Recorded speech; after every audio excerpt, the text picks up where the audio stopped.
When I moved into my boyfriend's apartment, everything started to fall apart literally. Right before I was supposed to move in, a pipe between the kitchen and the bathroom cracked and flooded the apartment below us. We lived for about 7 months with an actual hole in the wall and a kitchen that could not be used at all. Since the beginning, I have been feeling really uneasy, especially in the bathroom and in the hallway leading to it. Sometimes I feel like someone is watching me there. Once I even felt as if someone pulled on my pants. While I was about to undress, it scared me so much. The bedroom is no better, it turned out. That water from the roof gutter leaks directly onto the wall. I often feel like someone is walking there or just standing and watching. Lately, things have become even weirder. The bathroom light is often on even though nobody has been inside. I keep hearing tapping sounds near the metal trash can. Sometimes when I sit on the toilet scrolling through TikTok, I pause the video to wash my hands, and while my phone is out of reach, it starts playing again on its own, or even scrolls to the next video. The bathroom also gets extremely cold for no reason. Even though it is a small room, the heating is on and the window is closed. There are also strange sounds in the kitchen and living room. Sometimes I hear the TV playing, but when I walk in, it is completely off. Sometimes I hear the sound of glasses clinking, as if someone had flicked them with their fingers. Things fall or make noise for no reason, yet when I check, everything is in its place. I have also been having disturbing dreams. In one dream, I saw ghosts walking in a line toward the wall in our bedroom. Then they turned around and walked back in the direction of the bathroom. I was lying in bed and watching myself sleep, standing behind me. In another dream, I was floating in the air, paralyzed in a strange twisted position, with one hand stretched out, and a smoky hand appeared from nowhere and pulled my fingers. My partner and I are honestly scared to go to the bathroom at night. We usually leave the door open and the light on in the hallway when we have to use it. I would like to attach a photo of the hallway at the entrance to the bathroom. This is the spot where I feel the worst, even when I just walk by, but it is not allowed in the sub. Hello everyone. My dad thinks he is getting watched by something in the late night, early morning. Backstory: we've lived in our house since 2003 when it was built. I always kinda had a strange energy in certain areas of the house, but never had an experience myself. I moved out 2 years ago, but my dad and stepmom still live there.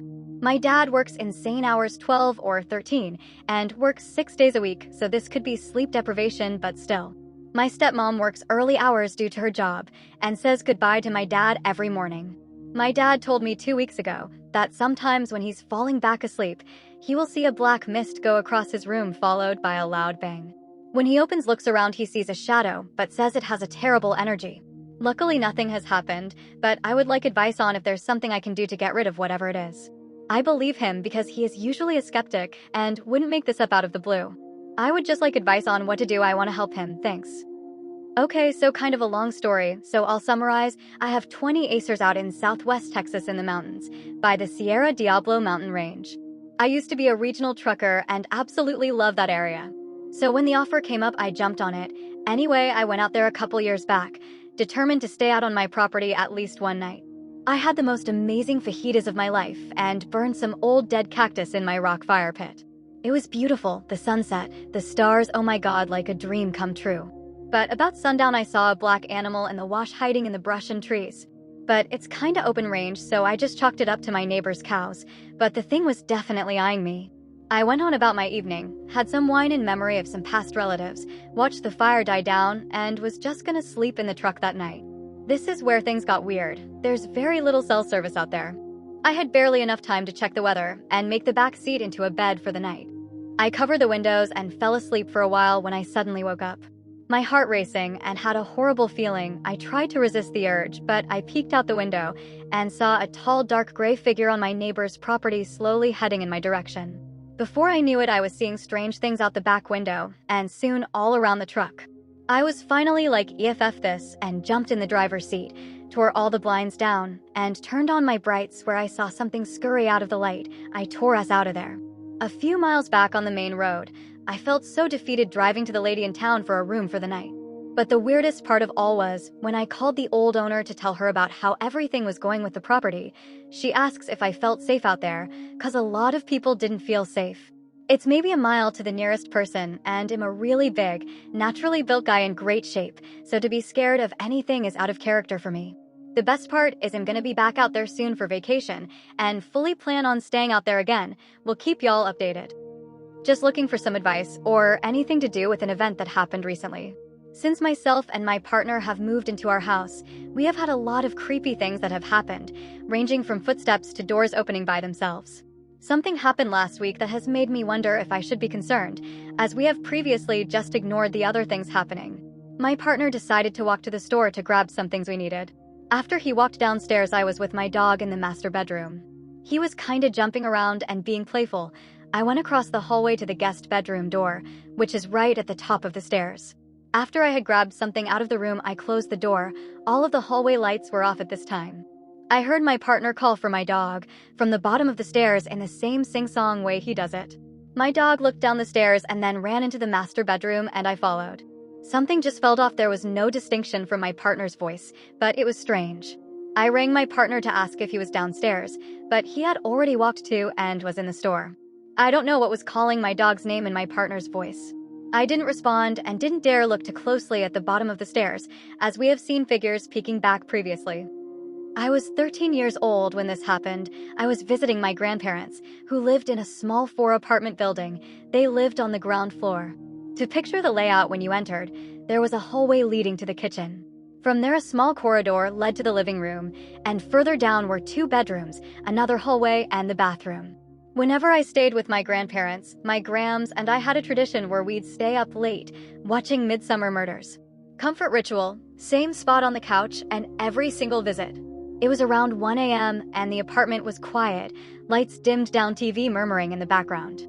We were sitting so that we could see the corridor and part of the kitchen, not on purpose, just how the room was laid out.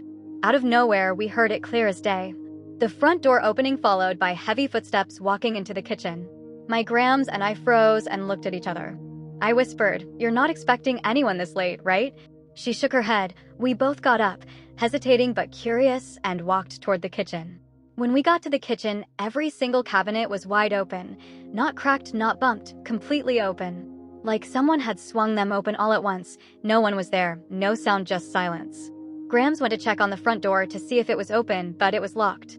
We closed the cabinets quickly, and without saying a word, we went straight to bed. There's a park behind my house that no one really goes to anymore. It's old and most of the swings are broken, but I like it because it's quiet. That's where I met Maddie. The first time I saw her, she was standing behind the line of big oak trees, half hidden by the shadows. I thought she looked like one of those angels from the storybooks my mom used to read to me. Her white dress fluttered even when the air was still, and her hair glowed like the sunset was trapped in it. She didn't say anything, but she smiled when I waved. I asked her name, and even though she didn't answer, I decided to call her Maddie. Every day after that, I'd go to the park after school.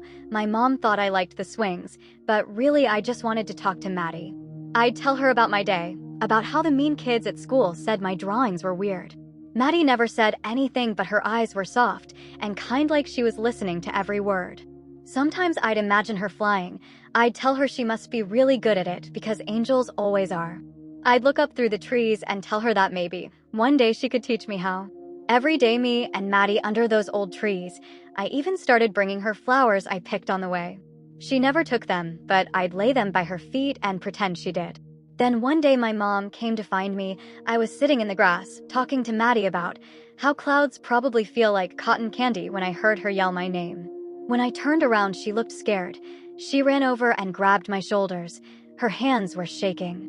"What are you doing?" she asked, her voice sharp and strange. "I'm talking to Maddie," and I said, pointing behind me, "She's my angel."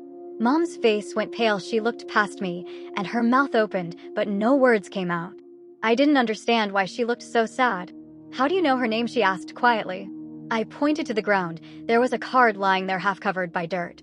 It had a picture on it of Maddie smiling and the name Madeline Harper printed underneath. Mom's eyes filled with tears. She knelt beside me and pulled me close. Her voice was gentle, but it trembled when she spoke. "Sweetheart," she said, "Maddie isn't an angel. She's gone. She died." I frowned, confused. "But she's right there," I said. "She's smiling." Mom looked away, her hand covered my eyes. But before she did, I noticed something I hadn't seen before. Something above Maddie, just barely swaying in the wind, a rope. Mom led me away while calling the police. I never noticed before that Maddie was hanging. I just thought angels were supposed to float. When I was little, my parents told me one night that I was screaming on the top of my lungs in my cradle. When she went up the stairs, I was laying there fine, but cold to the touch, as she said. She says when trying to pick me up and bring me to my parents' room, there was almost a resistance in picking me up, almost like there was someone or something holding me down. So I did a little digging and found out my old house in New Hampshire was owned by a farmer, and in 1956 the house burned down, killing the family inside. This is why we moved, because of the slamming doors and weird things showing up in photos.